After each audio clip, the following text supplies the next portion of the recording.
Hello guys, welcome to our YouTube channel, and today we are going to learn how to add someone on Google Chat.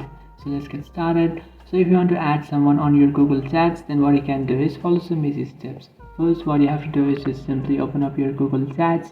After opening up your Google Chats application, now if you want to add someone, then what you can do is you can just simply enter the email address of that person. So in the bottom right corner you will find this message icon. Just tap on it, and after tapping on that, now you just have to add the email address or just simply enter the email address of that person.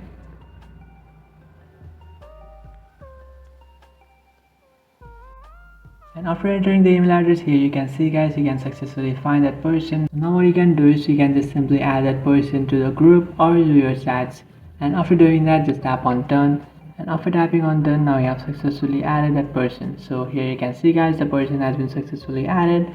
Now you can chat with that person if you want. So that's it guys, this is how to add someone on Google Chats. If you find this video helpful, don't forget to like and subscribe to our channel. If you have any doubts, feel free to comment below. Thanks for watching.